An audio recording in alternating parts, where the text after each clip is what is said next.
De ahí, los diputados tienen un salario, tienen pago de comisiones, ¿verdad? Tienen gasolina gratis. Y además les dan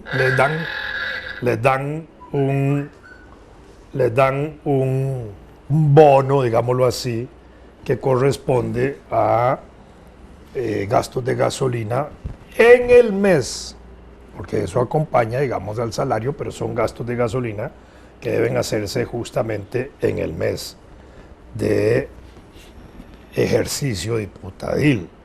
Si un diputado no realiza giras, si un diputado no gasta la gasolina yendo a su casa o a lo que sea, porque es de uso discrecional prácticamente, de ahí se supone que cerró el mes y no gastó los cupones, le abren el nuevo cupo de mes, ¿verdad?, para que gaste en el siguiente mes. Si ese diputado además pide un permiso sin goce de salario para atender asuntos personales o para atender asuntos de campaña electoral interna del Partido Liberación Nacional, de ahí se va con el permiso, el no pago del salario y el no pago o el no reconocimiento de la gasolina, Sí, no para es una que la cuenta gaste. bancaria la gasolina, que la guardan, ¿no? Bueno, es una tarjeta de débito, Por en ese eso. sentido puede aducir eso, que es una cuenta bancaria porque es una tarjeta de débito de la cual él deduce en determinadas en las gasolineras contra Pero el eso. uso que corresponde. Pero el uso que corresponde Claro, al mes. Claro, no es porque ¿Verdad? pueda guardar cuenta de Si no ahorro. lo gastó, no lo gastó. Está bien, eso se lo ahorró el Estado. Así es teóricamente. Si además de eso se produce un error administrativo por el cual lo que le corresponde a ese diputado llamado Antonio Álvarez de Santi en ese momento, que se lo dan en cargo a otra diputada, la otra diputada gasta el doble y dice no darse cuenta que gasta el doble. Al final, cuando se descubre que gasta el doble, esta diputada rápidamente reintegra.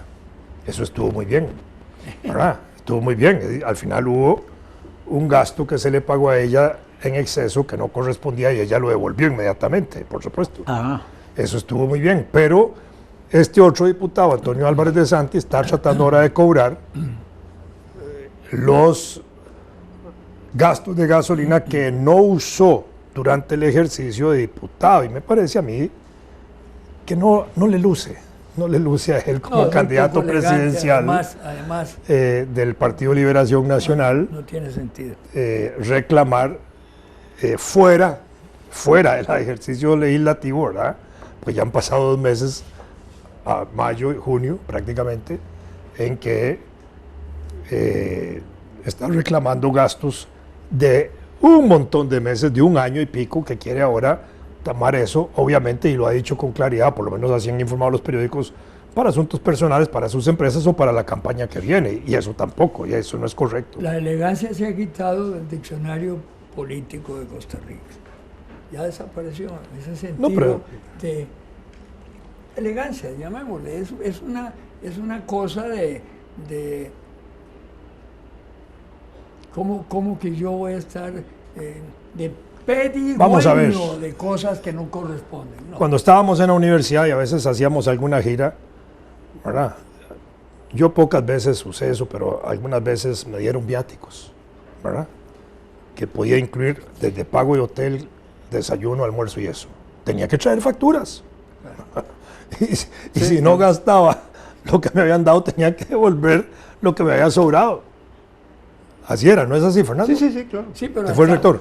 Pero igual, y ahí, si a mí me dan 300,000 pesos para gastar en gasolina y no los gasto, y ahí no los gasté claro, en un mes. No, y Ya no es mi problema, tengo que devolver lo que no gasté. Estaba recordando los No era parte del salario, porque si a él le hubieran dado plata en efectivo para el gasto, yo pienso que es diferente, pero no en cosas materiales como es el uso de una gasolina. Cuando hay que hacer salidas de los investigadores, estos tienen una asignación para gasolina que está presupuestada, pero si resulta que por cambios en el proyecto de investigación las giras son menos, no se les paga la gasolina, claro. Sino que en el superávit se coge y se reinvierte en otras cosas del proyecto. Ven, sí, Suena muy raro, yo lo encontré como un poco... Pero es que hasta en ciertas, no exactamente privada, pero cierto tipo de empresa multinacional, la multinacional del Caribe de Naviera, eso tenía que viajar permanentemente. Y cuando volvía tenía que presentar los estados y los gastos. O sea, así es. ¿Cómo que uno se hace el sueco y no presenta nada? Como si aquello fuera un pago extra. No ese es el hueco. Estábamos en el Congreso de Sociología Centroamericano en 1982 en Managua, por ahí, ¿verdad? Y en eso hay un colega mexicano que era amigo mío en lo particular porque nos conocíamos desde 4 años anteriores en congresos y actividades académicas y en coincidencias también de temas que analizábamos, que era historia del movimiento obrero. Ya está terminando el Congreso y en eso el tipo se pone generosísimo, ¿verdad? ¿Se pone? Generoso. Y entonces dice, bueno, a partir de hoy yo voy a seguir invitando al almuerzo y a la cena. Y no se preocupen ustedes. Y efectivamente, íbamos a comer con él y él pagaba el almuerzo y pagaba la cena y espléndidamente aquello, no había límite prácticamente. Y entonces yo un día le pregunto, mira fulano, solo por curiosidad, ¿por qué estás siendo tan generoso y tan dilapidando, tan bondadoso con nosotros? Y éramos un grupo de 6, 7, 8 personas que nos invitaba a plato lleno. Y me dice con toda la franqueza, mira, dice, a nosotros nos dan viáticos para gastar y tenemos que llevar facturas. Pero si yo no gasto lo que me dan para el evento, en el próxima salida me bajan los viáticos. Que yo solicite viáticos, me rebajan el monto que me dieron. Entonces yo tengo que cumplir exactamente con los gastos que están autorizados y por eso tengo esa capacidad de invitarlos. ¡Qué horror! Pero esa era la estructura de la Universidad Mexicana, es decir, que autorizaban y había que gastarlos o devolver la plata, pero sí devolvidas castigaban para el futuro. Bueno, este no es el caso de la gasolina, aquí no se castiga, era una gasolina fija por mes, pero lo que no se gasta se reintegra al Estado, así es. Eso me recuerda, había una bomba de gasolina. Así debería ser. Había una bomba de gasolina en esto no es. Que metan la barba en remojo los diputados, gastan la gasolina o no la pueden acumular. Es que no se puede fumar. Bueno, es como el cafecito y las galletas que le dan ahí, si él no come eso, lo va a acumular para comérselas todas juntas, sí, o para alimentar a los funcionarios de la campaña electoral de él, que lo solicite. Había una bomba de gasolina, una estación de gasolina, la palabra bomba es peligrosa, en Guadalupe, pues que tenía un estatuto especial por la cercanía con la universidad para suministrar gasolina a vehículos de la universidad, pero para eso se dan unos tiquetes. Era un convenio con la... Sí, claro. Yo no me ocupaba de eso, pero pasado un tiempo, cuando ya yo no tenía, ya estaba, me había liberado de eso, un día llegué a ese lugar y el señor que era el dueño de esa me invitó a tomar café. Y yo me fui a tomar café ahí en su oficinita. Y entonces me dijo que estaba muy agradecido porque la universidad le había hecho profesionales a 2 o 3 de sus hijos y todo ese tipo de cosas, y que él siempre había sido muy cuidadoso con los bienes de la universidad. Bueno, y me contó una serie de goles que había parado de gente que quería hacer negocio con los cuponcitos, con los tiquetes. Sí, claro. Y sí, siempre hay. Y claro, pero me lo contó con mucho afecto. Dice, no, es que para mí la universidad es sagrada. Me dio eso. Bueno, tenía una razón muy particular. Y por cierto, ese señor era mayor y me contó que... ya murió. Sí, ya murió él. Cuando me contó que cuando él era joven, bueno, estaba muchachón, trabajaba de chofer de la casa presidencial en un determinado gobierno y iba hasta el fondo allá por Moravia a recoger los discursos del presidente que se los escribía un caballero que todos conocemos, ¿no? Era muy conocido. Y entonces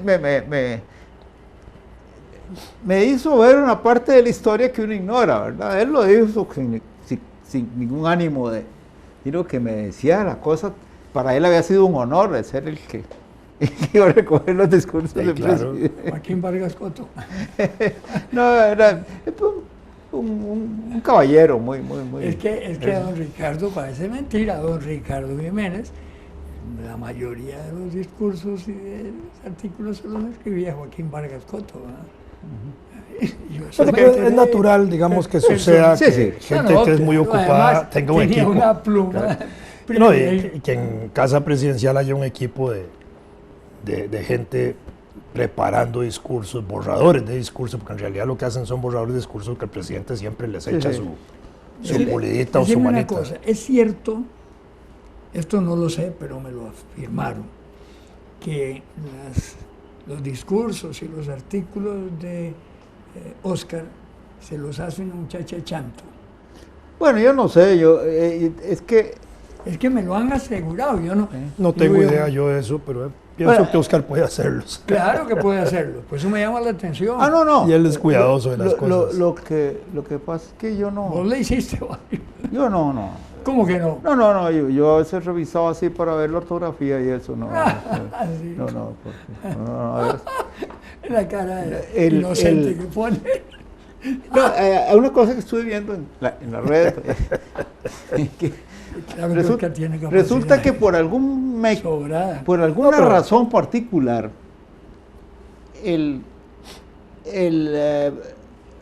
acto de entrega del Premio Nobel de la Literatura de este año se dio tardíamente. Había un problema para el que lo recibía, cantautor, ¿cómo se llama? Bueno, que no podía ir o lo que fuera, entonces ya se puso de acuerdo con la Academia Sueca y fue a recibirlo e hizo un discurso de recepción. Y el asunto es, yo no lo conozco el discurso completo, pero la noticia es que le dedicó una buena parte del discurso a Moby Dick, a la novela Moby Dick. Y entonces una periodista de esas que son tan muy alertas se dio cuenta que él le había atribuido al autor de la novela una expresión que no está en la novela. Ella sabía, bueno, hay quienes son capaces de recordar esas cosas. Y se fue a investigar y se dio cuenta de que una gran parte del discurso la había sacado de la red. El tipo. De un sitio que tiene temas literarios. Y entonces parece que literalmente había tomado el párrafo y la metida de pata que había dado del sitio, la repitió él. Dice que con el proverbio árabe que dice, si sos mentiroso tenés que tener buena memoria, que en eso hay que andar con mucho cuidado. Hay una frasecita que la leí yo y que no existe, pues la busqué. Cuando los perros ladran es señal de que vamos caminando, Sancho. Eso no existe. No, eso de esa forma. Eso está establecido, ni siquiera que eso está establecido, ya aclarado que el origen está en un verso de un poema de Goethe. Bueno, pero, sí, pero entonces hubo todo un proceso de tergiversación y al cabo hay gente que lo dice con una gran autoridad. Como dice Sancho. Como Magister Dixit, ¿verdad? Como le tuiteó Sancho a Don Quijote. Que era como Nostradamus. Me da risa ciertas citas así, ¿verdad? Es que no, Sancho era como Nostradamus, veía el futuro. Con una cita que andaba por ahí en la red de Abraham Lincoln, que decía: no todo lo que aparece en internet se debe creer. Abraham Lincoln,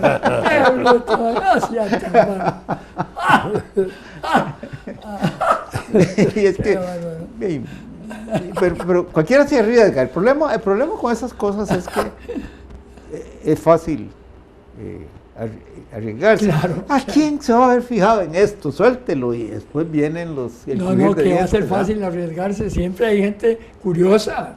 Y yo por lo menos soy muy curioso en esas vainas. Y busco, y esta cita no está aquí. Sí, no, y el cerebro humano siempre, es que está misterioso. Yo he contado que una vez leyendo un cuento de Tolstoy, yo me envanezco de eso. Un cuento de Tolstoy sobre una guerra en el Cáucaso. Después de la escabechina aparece en el cuento, es un cuento, el personaje del cuento es un intelectual que anda por ahí, y entonces describe la llegada a ese lugar, un campo de batalla fresco, donde está toda la inmundicia del campo de batalla, un pintor español vestido de azul. Y entonces, claro, esas carambadas que le pasan a uno, yo lo leo y enseguida pegué un brinco. Digo, ¿cómo sabía Tolstoy que Goya usaba gabacha azul? ¿Y por qué sabía yo eso?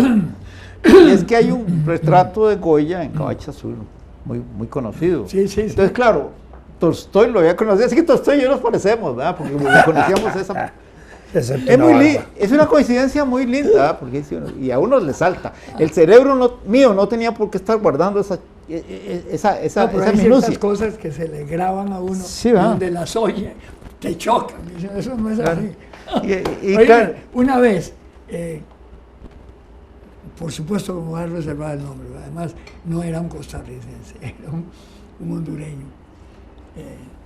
Una reunión, estando en la UDECA, una reunión cultural y educativo, en fin, no era de economistas, no, se suponía que era de gente muy culta, y entonces de repente hace una cita de Tolstoy y dice, bueno, es que como dijo Trotsky, y se quedó, sobre todo es Nica, que sí era muy culto, indudablemente, ¿cómo se llamaba?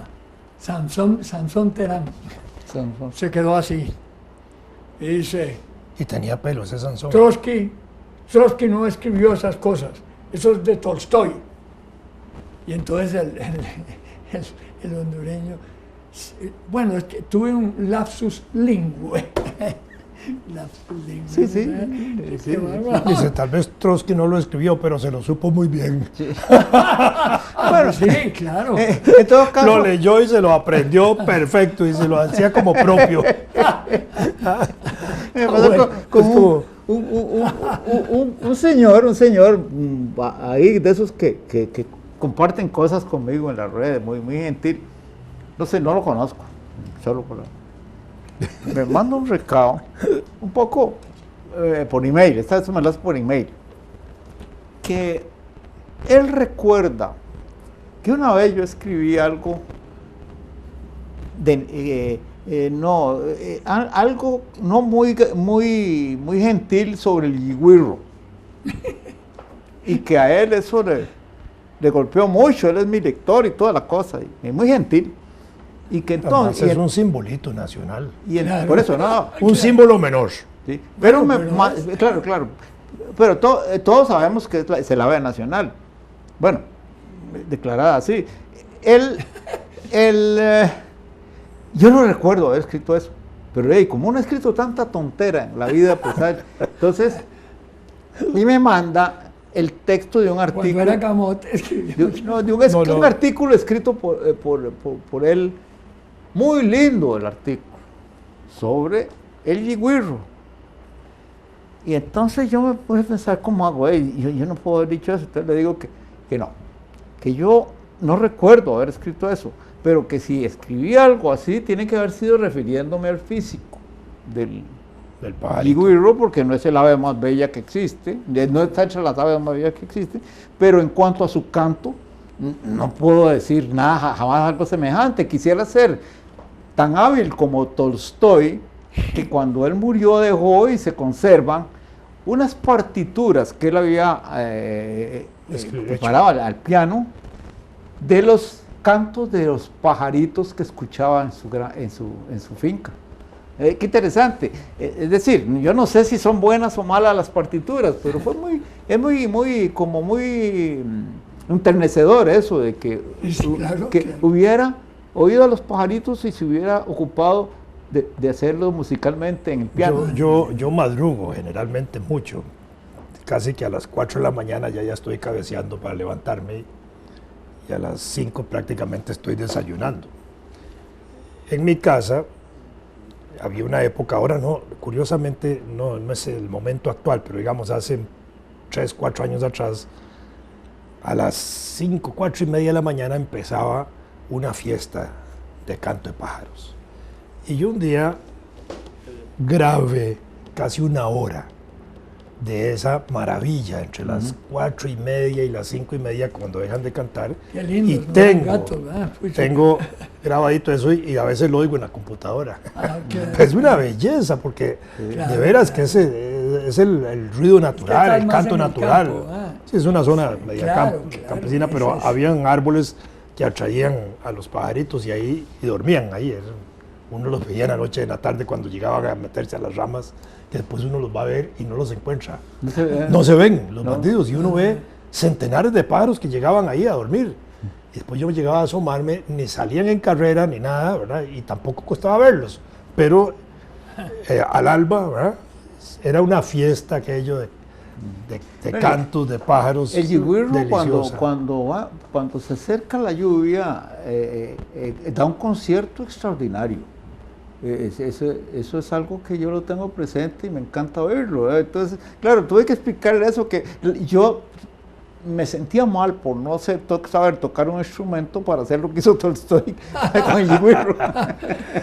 Hoy me le debías haber contestado aquello de quién mató al quién mató al yigüirro. Exacto, Yo lo sí, maté sí, sí. con mi arco y mi flecha, dijo el soterrete. Por cierto, ahí donde yo vivo, en San Ramón de Tres Ríos, ahora veo que llega mucho perico en la tarde. Pericos. Y se paran así en el alambre de la Sí, electricidad. sí. Dice Pero que- eso yo lo veía antes en Sabanilla, abajo, no arriba.